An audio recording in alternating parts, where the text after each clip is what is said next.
अस्सलाम वालेकुम दोस्तों, राह इस्लाम चैनल में आप सबका स्वागत है। उम्मीद करती हूँ आप सब खैर व आफियत से होंगे। दोस्तों, कुरान हमें अल्लाह का दिया हुआ बेशकीमती तोहफा है। कोई गैर मुसलमान भाई या बहन जब कुरान को समझकर पढ़ता है तो उसे अल्लाह के रहम से हिदायत ज़रूर मिलती है। ऐसे ही एक भाई इब्राहिम के कुरान को पढ़कर मुसलमान होने की बहुत ही मनोरंजक और ईमान को कई गुना बढ़ा देने वाली कहानी आज आप इस वीडियो में देखेंगे। अस्सलामु अलैकुम वरहमतुल्लाहि वबरकातुहू। My name is Ibrahim. मेरा नाम इब्राहिम है। जन्म के समय का मेरा नाम रीस बायफील्ड था। मैंने 17 साल की उम्र में इस्लाम कबूल किया और मुझे लगभग 12 साल इस्लाम में आए हुए हो गए हैं, अल्हम्दुलिल्लाह। मेरी माँ एक इंग्लिश खातून है जो कि क्रिश्चियन धर्म से ताल्लुक़ रखती हैं। मेरे पिता पंजाबी परिवार से ताल्लुक़ रखते हैं और सिख धर्म को मानने वाले हैं। जब मैं 15 साल का हुआ तो धर्म को लेकर मेरी खोज शुरू हुई। ईश्वर या खुदा है ऐसा मेरा अकीदा था, लेकिन मैं सच्चे खुदा की तलाश में था। तो सबसे पहले मैंने सबसे पुराने धर्म को पढ़ना शुरू किया। मैंने इजिप्शियन सिस्टम को पढ़ा, फिर मैंने हिंदू धर्म को पढ़ा, यहूदी धर्म को पढ़ा। मैंने लगभग सभी धर्मों को पढ़ा। इस्लाम सबसे आखिर था जिसके बारे में मैं सोचता।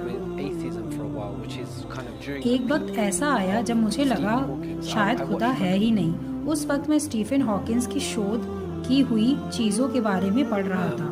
मेरे कुछ दोस्त मुसलमान थे और उन्होंने कभी मुझे इस्लाम की दावत नहीं दी क्योंकि उनको मेरा माहौल पता था और उन्हें डर था कि कहीं मैं उनकी बातें एक्सेप्ट नहीं करूँगा। पर वो बोलते थे, तुम कुरान क्यों नहीं पढ़ते? तो मैंने सोचा जब मैंने सभी धर्मों के बारे में पढ़ा है तो एक बार कुरान भी पढ़कर देखता हूँ। मैंने सूरह फातिहा पढ़ी, पर मुझे उसका मतलब और धर्मों की किताबों जैसा ही लगा कि एक खुदा है और वह सभी लोगों के ऊपर अधिकार रखता है। पर एक चीज़ यहाँ पर अलग थी। जब मैं रोज़ाना कुरान पढ़ने लगा तो मेरा कुरान से एक रिश्ता बन गया। कुरान से मुझे बहुत लगाव हो गया।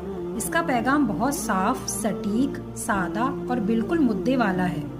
कुरान की हर आयत का मतलब है, हर कहानी में एक सीख है, बिल्कुल अकल में आने वाली सीख। कुरान को पढ़कर मुझे लगा मुझे मुसलमान बनना है, इस्लाम कबूल करना है। कुरान की हर बात कॉमन सेंस पर आधारित है। इसकी यही वजह मुझे इस्लाम की तरफ खींच कर लाई। पर इस्लाम कबूल करना मेरे लिए उस वक्त आसान नहीं था। मैं 17 साल का था, मेरे पास जॉब भी नहीं थी। मैं सब वो काम करता था जो एक 17 साल की उम्र का इंसान करता है। वह सब चीज़ें छोड़ना मेरे लिए बहुत मुश्किल था।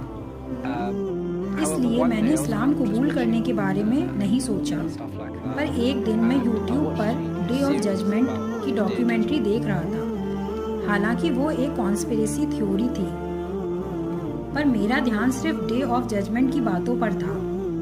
उस वक्त मुझे लगा नहीं, मैं गैर मुस्लिम होकर नहीं मरना चाहता। मैंने फौरन अपने दोस्त को फ़ोन किया और कहा मुझे मुसलमान बनना है, अभी, बिल्कुल अभी। मैं गैर मुस्लिम होकर नहीं मरना चाहता था। वह बोला ठीक है, कल बात करते हैं। मैंने कहा नहीं, अभी, बस अभी। फिर मैं नहाकर अपने दोस्त के साथ उसके अंकल के घर गया और वहाँ मैंने अपने दोस्त, उसके अंकल, आंटी और कुछ लोग जो कि वीडियो कॉल स्काइप पर थे उनके सामने कलमा पढ़ा। मैंने अक्टूबर में जब मैं 17 साल का था इस्लाम कबूल किया। रमज़ान आने से पहले मेरे पास पूरा साल था। मैंने नमाज पढ़ना, रोज़े रखना सीखा। यह मेरे लिए बहुत मुश्किल था। रोज़े रखना मेरे लिए बहुत मुश्किल था क्योंकि मेरे माता पिता को मेरे मुसलमान होने का नहीं पता था। लगभग 2 साल तक मैंने यह बात उनसे छुपा कर रखी। मेरे पास उस वक्त नौकरी नहीं थी। मैं अपने लिए खाना नहीं खरीद पाता था क्योंकि मेरे पास पैसे नहीं होते थे। घर में भी हलाल खाना नहीं बनता था, इसलिए मैं घर में भी खाना नहीं खा पाता था।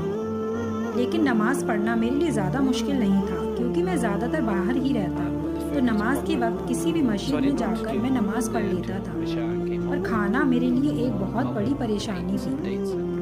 मैं मस्जिद में इशा तक रुकता और फिर नमाज पढ़कर वापस आ जाता।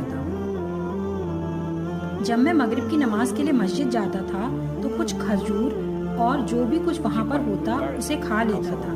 मुझे बहुत शर्मिंदगी होती थी कि कहीं कोई मुझे देख ना ले और किसी को पता ना चल जाए।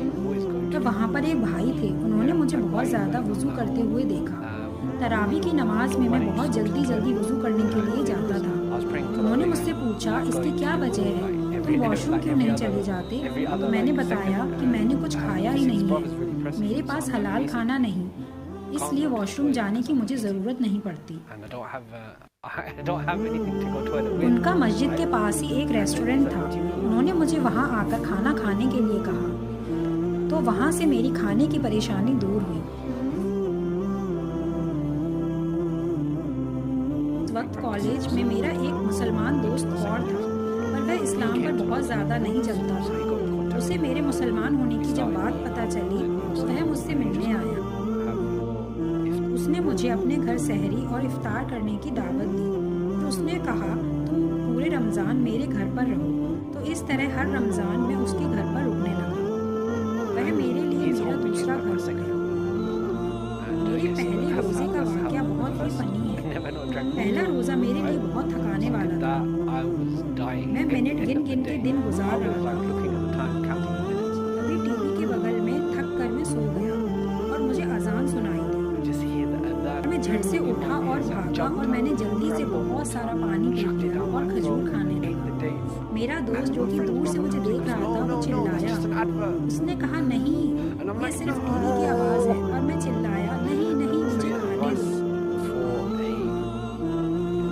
तो यह मेरे इस्लाम में आने की कहानी है। आखिर में नए मुसलमानों को मैं यही कहूँगा कि लोगों से मिलो, अल्लाह से रिश्ता मजबूत करने की कोशिश करो, हराम चीज़ों से बचने की कोशिश करो।